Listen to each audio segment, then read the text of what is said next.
Magandang araw sa lahat. So ngayon nandito tayo para sagutan yung 6 na problem ng exercise number 2 natin. Itong mga problem na to is under the topic of integration by substitution. So before natin sagutan, konting review lang sa method na ito. May mga problem kasi sa integrals na pwede natin siyang evaluate readily by direct application of the standard integration formulas, no? Sa first module natin, may nakalagay doon na 5 standard formulas for integration.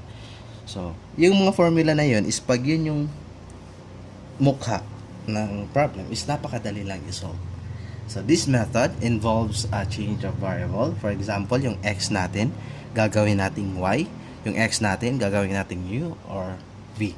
So, take note, this integration by substitution is justified by the so-called chain rule for integration. No? So, mamaya, later on, makikita natin bakit ganito. So, before natin ito sagutan, take note is, ang isang masasabi ko lang, sa method na ito kasi, yung success natin o yung bilis natin para ma-solve yung problem is depends largely on the ability of the student or yung ability natin na ma-recognize natin which part of the integrand should be equated to the new variable. For example, u or v. So, take note, for example, meron tayong sinasabing the integral of f of x dx is equal to f of x plus c if, no, the derivative of f of x, yung big letter f, is equal to function of f of x dx, no? Maliit na f. So, yan siya. So, kung kita nyo, baliktarin nyo lang siya. So, take note, this is indefinite na integral, no? So, ito siya, yung parang S sign. Ito yung tinatawag natin na integral sign. F of x, ito yung sinasabi natin na integrand, no? Then, d of x, no? Differential dx, no? Differential dx, meron tayong dy, du, dv, or depends on any variable. So, dx, no? Differential dx indicate that x is the variable for integration. So, yung variable natin dito is x. Pag du, yung variable natin is u. No? For example, meron tayong dx tapos dito may variable u. Ang unit u natin is para siyang constant. Hindi siya variable. No? Hindi siya sa x. So, itong c natin is ito yung constant. And f of x plus c, ito yung tinatawag natin na value of indefinite integrals of the function f of x dx. Okay? So, ngayon punta tayo sa solution natin sa 6 na exercises. So, first is we have number 1. No? The problem number 1 is the integral of the square root of 2 minus 3x dx. So, take note, sinabi ko kanina, yung method is involve a change of variable. Say x to another variable.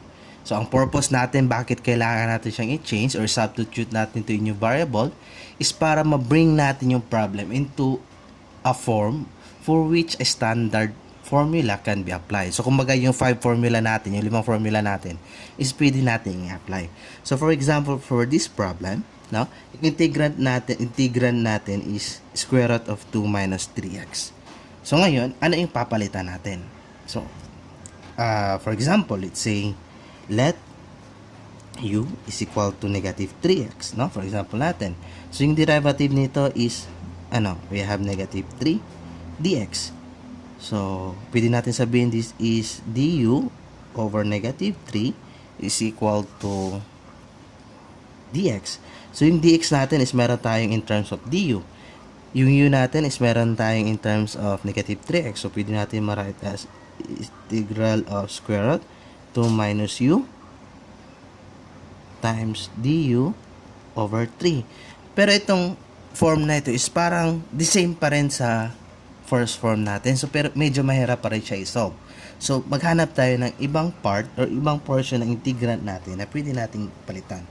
So, for example, let's say, let u is equal to 2 minus 3x. Taking the derivative both side, left and right, we have the derivative of u is du. Derivative of constant is equal to 0 minus 3 derivative of negative 3x is negative 3 dx. No? Para tayo mag-derivative. For example, we have negative 3x. We have copy the constant, negative 3x. Ano yung exponent? 1 minus 0 times the exponent, 1 minus 0.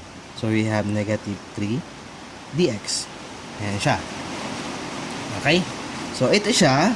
Dividing both side by negative 3. Negative 3. Makancel out yung dito. Meron tayong du over negative 3 is equal to dx. So, kung titingnan natin yung original equation natin is meron tayong dx which is negative 3 over du and du over negative 3. Tapos, yung u natin is negative 3x. So, ito siya pwede natin ma-rewrite as the integral of square root of yung 2 minus 3x natin is u. Ito siya. We have u times yung dx. Palitan natin siya ng du over negative 3. Labas natin yung constant. We have negative 1/3 times u du. Or meron tayong negative 1/3 integral of u 1/2 du. Take note sa limang basic or standard formula natin sa integration is ganito siya na promise, napakadali na lang. So meron tayong negative 1/3 times u 1/2 plus 1 over 1/2 plus 1 plus c. Take note, wag nyo kakalimutan yung constant c para sa indefinite integral natin. So, meron tayong negative 1/3 times u 3/2 over 3/2 plus c. Or meron tayong negative 2 over 9. Yung 2 natin, ito siya. Tapos 3 times 3, meron tayong 9. u 3/2 plus c. Take note, hindi pa ito yung final answer natin. Let u is equal to 2 minus 3x. So, kailangan natin ibalik yung original variable natin, which is, we have 2 over 9 times, 2 minus 3x to the power of 3/2 plus c. Ito yung answer natin. Nakuha?